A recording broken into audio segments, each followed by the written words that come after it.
Graduation তো শেষ, এখন কি করার কথা ভাবছো?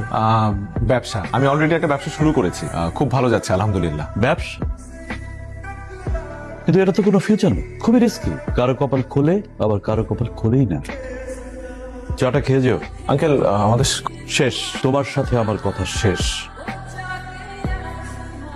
এবার বক্তব্য রাখবেন আমাদের আজকের সভার প্রধান আকর্ষণ, যার সাফল্যের কথা শুনে আমাদের তরুণ প্রজন্ম অনুপ্রাণিত হতে চায়। তিনি আর কেউ নন, আমাদের সকলের প্রিয় জনাব মাহির চৌধুরী।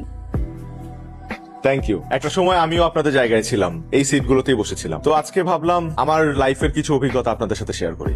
আমাদেরকে তুমি করে বলেন স্যার। How nice. আমি এই কথাটা শোনার জন্য এতক্ষণ অপেক্ষা করছিলাম, কারণ নিজের ভার্সিটির জুনিয়র ভাই বোনদেরকে আসলে আপনি করে বলাটা শোভনীয় না। Thank you guys for making me comfortable. আচ্ছা, তাহলে এখন একটু সিরিয়াস আলোচনা করি তোমাদের সাথে। আগে আমার একটা প্রশ্নের উত্তর করো তো, কারা কারা লাইফে চাকরি করতে চাও? হাত তোলো।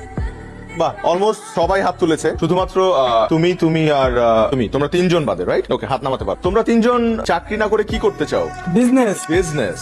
ওকে, তাহলে বাকিদেরকে একটা সাজেশন দেই। তোমরা আজকেই তোমাদের সিভি গুলো এই তিনজনকে দিয়ে রাখো, কারণ একটা সময় এই তিনজনের কাছেই তোমাদের যেতে হবে চাকরির জন্য। দেখো, একটা দেশে সবাই যদি চাকরির পেছনে ছোটে, কেউ যদি ব্যবসা না করে, তাহলে তারা চাকরিটা করবে কোথায়? তাদেরকে চাকরিটা দেবে কে? সরকারের পক্ষে তো সবাইকে সরকারি চাকরি দেওয়া পসিবল না, তাই না? দেশে যত বেশি ব্যবসা হবে, তত বেশি কর্মসংস্থান হবে এবং তোমরা ভালো ভালো চাকরির সুযোগ পাবে। ব্যবসা না করলে নতুন আইডিয়াস জেনারেট হবে না, আর নতুন আইডিয়াস জেনারেট না হলে দেশকে উন্নয়নের শীর্ষে আমরা নিয়ে যেতে পারবো না। তো এই কারণে বলছি যে সবাই চাকরি চাকরি করো না, মাথা থেকে ভূত ছেড়ে ফেলো, উদ্যোক্তা হও। আমি আবারও আমার রেসপেক্টেবল টিচারদেরকে ধন্যবাদ জানাতে চাই আমাকে ইনভাইট করার জন্য, and thank you each and every one of you for being here.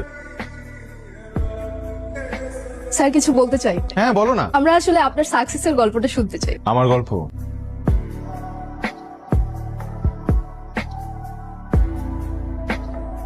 আমি কিন্তু সিভি বানায় দেওয়ার বিজনেস করলেই পারতাম, ভালো প্রফিট হইতো। মাথায় এখন বিজনেসের চিন্তা কেন?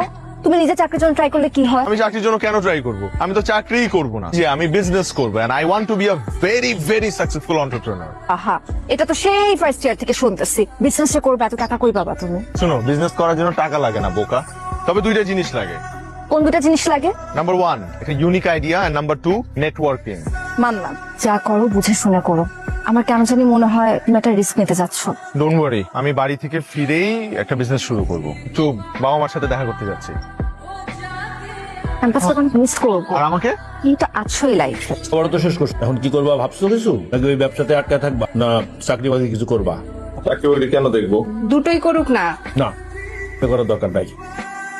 হাওলায় যাইবো, কোনোটাই হইব না। আমি তো চাকরি করবো না, প্রথম থেকেই বলে আসতেছি আমি ব্যবসা করবো, উদ্যোক্তা হবো। আর এই চাকরি বাকরি আমার দিয়ে হবেও না। কি ব্যবসা করবা কিছু ভাবছো? মানে রিসার্চ চলতেছে, কিছু মাথায় আসলে তোমাদেরকে জানাবো। রিসার্চ করো, দেখো তোমার যেটা ভালো লাগে